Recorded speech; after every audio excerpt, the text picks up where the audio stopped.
All right, well, let's think more carefully about this whole idea of canceling church and all that kind of thing, hopefully in a very winsome way.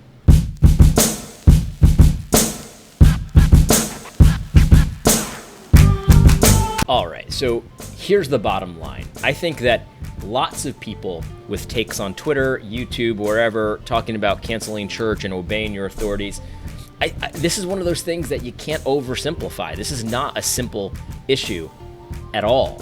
And let me just put all my cards on the table here. So 2 things. One, I go to a church whose elders made the call 2 weeks ago to no longer meet until further notice, essentially. And I said on YouTube that I supported that decision. I said, hey, I think you're making the right call.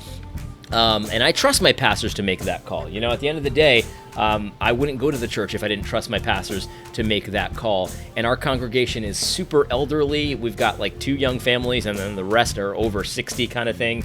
There's some sick people and stuff like that. I think it was the right move for that particular church. And then my brother, on the other hand, goes to a church. He's an elder in the PCA, and they've decided to continue meeting. They met last Sunday. I'm not sure about this coming Sunday. The governor in his state has decided to order a shelter in place, that kind of thing. And so I don't know what they're going to do. And this is not really theoretical for me or for anybody at this point. But let's not oversimplify this. I saw a take on Twitter from Gavin Peacock. I don't know who this is, but this is what his take is on this. Do what you are told by the authorities set over you. It's very simple. It will be difficult, but it is simple. Obey your authorities and you will save lives, even your own. I think that there are 2 problems with this tweet. Number 1, it's definitely not that simple. You don't just do whatever the authorities above you tell you to do. I'm not going to say that Gavin would say that this is no exceptions. Of course he wouldn't. He doesn't. Nobody would do that. But it's not simple, because these are complicated issues, and then I'll explain why I say that in a minute. And then he also says, if you obey the authorities, you will save lives, even your own. 2 problems with that. I don't think necessarily you'll save lives, but also it seems to think that the highest good is to save lives, including your own life. And I don't see that as the highest good necessarily. That needs to be proven. That needs to be discussed and debated. And I think that we've got a lot of biblical warrant that is not necessarily the highest good. Here's the reality. This is how you know it's really not that simple of an issue. Just thought experiment with me for a second. Let's just say the president gets on TV. I don't think he would ever do this. The president is not this kind of guy. But let's just say, Cuomo, the governor of New York, got on TV and he said, all right, New Yorkers, listen, this is a crisis. This is a crisis. This is a major crisis. Thousands upon thousands of people are dying. And so what we're going to do is we're going to ban all non-essential meetings of 50 or more for 18 months. Starting today, 18 months, all non-essential meetings are banned, and that includes church meetings. So I think every Christian in the United States would say that is out of line. 18 months is entirely too long. And I think that they'd be right. 18 months is completely out of line. The governor has no authority to do something like that. Now, here's where the rub is, though. Where's the cutoff point? Where's the cutoff point where the governor can do that and when the governor cannot do that? Is it 3 weeks? Is it 3 months? Is it a couple weeks? Is it 1 week? You see, that's a question that's not answerable. You can't answer that question because, and this is the real trick here. According to Scripture, the governor does not have authority over deciding when the church does and does not meet. It's just that simple. It is really that simple. The governor does not have that authority. Now, that is not to say that there are not times when the church should not meet. But what I'm saying is the civil governing authority, the civil magistrate, the crown, whatever you want to call it, that's not his call to make. That is the church's call to make. And so it's really not that simple. Obey what the authorities tell you to do. Well, that's obviously not all inclusive. I don't think Gavin would say that it is. And the question is, how much authority are you going to give that governor? You see, people like to quote, back when things were more normal, people like to quote, Ben Franklin, anyone who's willing to give up essential liberty for safety yeah, they don't deserve either, and it sounds all really well and good, but here's where this is where that matters. Do you have those principles or not? Are you willing to give up liberty for safety? Because it's times like this where you need to decide, and furthermore, it's times like this that reveal what you already believe. If you already believe that freedom is more important and liberty is more important, and to be against tyranny is more important than safety, then chances are right now you're on Twitter with a take that says something like this: look, we should shelter in place, but you don't have the authority to tell me to do that. I don't want to give you that power. And likewise, if you like to LARP, LARPing, that's like phony, fake. If you like to pretend that you like liberty more than safety, chances are you're today going right now, well, you got to do what the governing authority tells you to do. You got to obey because you might save lives. You see, this is the thing. What's happening here right now is revealing what your true commitments are. And you see, I'm not all about defying governments. No. I'm about obeying governments, but I'm also about God's law determining what those governments can and cannot do. It's really not that simple. And so if you think it's just as simple as obeying the governor because he's got your best interests in mind, I've got news for you. No, he does not, and I can prove it. Because babies are killed in your state every single day. So no, he doesn't necessarily have your best interests in mind. It's not just as simple as, well, if you obey, you'll save lives. No, that's not the case at all. You see, this is the reality. Like, this is a crisis, and a lot of people are scared. And this is the time when your principles matter most. And so it's not just as simple as obeying whatever the governor says. Look, the governor, I think, should be giving guidelines out, should be saying, look, this is a serious situation. You guys should shelter in place. But when it crosses the line and says, okay, churches cannot meet until I say they can meet, until I say that the threat has subsided, you don't want to give a governor that kind of authority. You just simply don't. And so if a church decides to not meet like mine has, I'll tell you right now, when my pastor told me, he called me and said what we were doing, and I told him I supported him. One thing he definitely did not mention to me is, well, the governor of Vermont decided that we can't meet, so, we're just going to obey our governing authorities, Romans 13. No, he didn't say that because my pastor is a smart man. He's not meeting because he thinks it's the right thing to do, not because a governor told him to.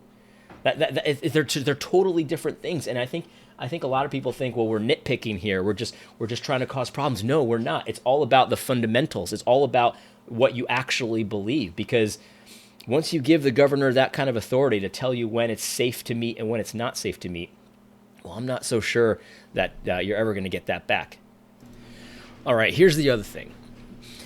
I was talking with my brother about this yesterday, and the point came up, okay, we should, to obey the commandments, we should not only not kill, but we should also try to preserve life.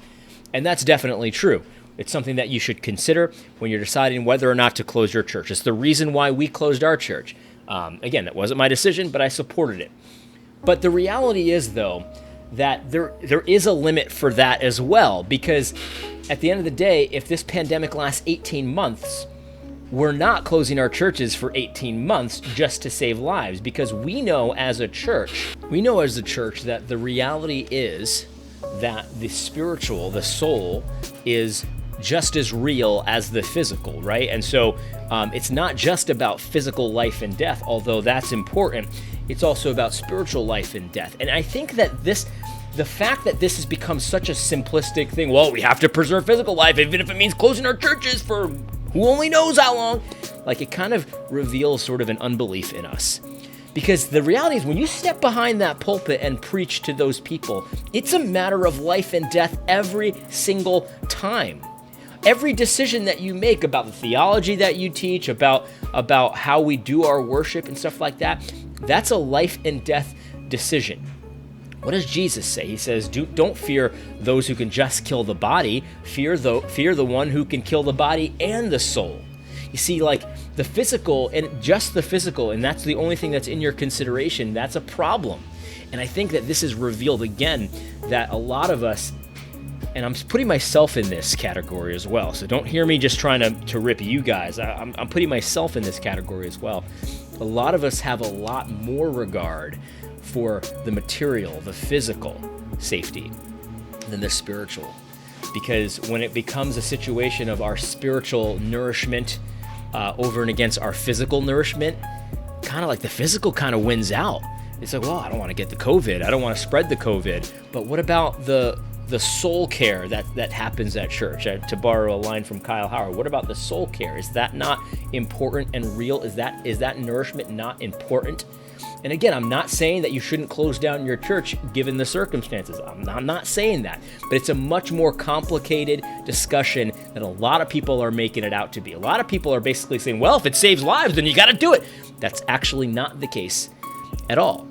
Because if that's the case, then the lesson we learned from COVID is that during every flu season, we shouldn't meet either, because that would save lives, probably.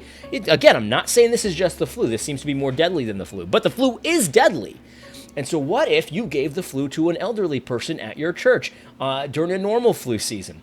So not meeting would potentially prevent that from happening. See, this is the point. This is the point. This is about principles. We got to be careful the precedents we set here, because all of a sudden this COVID crisis is going to turn into all kinds of other crises. And you think you can trust the government to make the decision between what saves lives and what doesn't? You're going to have a rough time.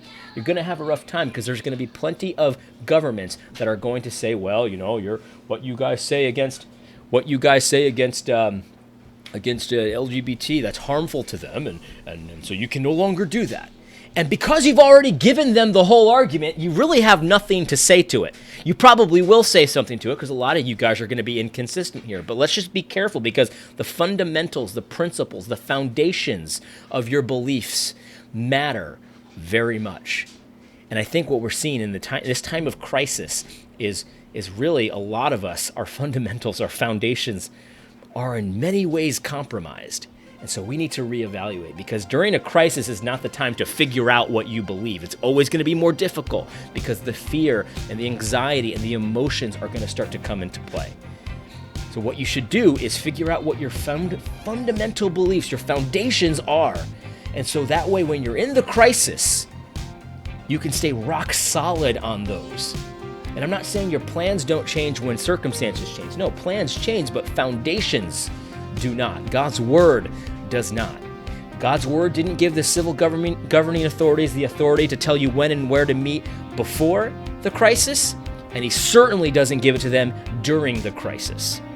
And so we can't just be overly simplistic here. We can't just be like, well, you love your neighbor, you won't meet. No, I love my neighbor. Some churches love their neighbor enough to meet, because they know that the spiritual need is important. It's real. It's just as real, if not more, than the physical. And so this whole argument that's put forth, oh, just listen, because you're going to save lives, it's the highest good ever. And it's just not how it is. It's just not how it is. That's not what Jesus taught. That's not what the apostles taught. Jesus taught man does not live by bread alone, but by every word that comes. So where are you going to hear that word? Don't we realize that every Sunday when we worship with our family, we are hearing from God through our pastor? Do we believe that for real? Or do we think a Zoom call can suffice for that? I'd like to know. I mean, do we really believe that when we're communing with the bread and the wine, that something really spiritual is happening there? Or can we just do it at home and it's all the same? Or just go without for weeks or months or however long until the civil governing authority tells us it's okay to meet again? Seriously, guys, you don't want to give the civil governing authority that much power, because you think that you would have enough sense to know when it's real or not. I'm not so sure. I'm not so sure we do. Anyway, I hope you found this video helpful. I hope it didn't just confuse things even more, but it's really not a simple issue. It's not a simple of just obey or not. We got to think about our foundations and our principles here. And to be honest, a lot of what I see is just way overly simplified. Anyway, pastors, I love you guys. I pray for you guys. I'm very proud of so many of you. You got a lot of work to do ahead of us. And anyway, I hope you found this video helpful. God bless.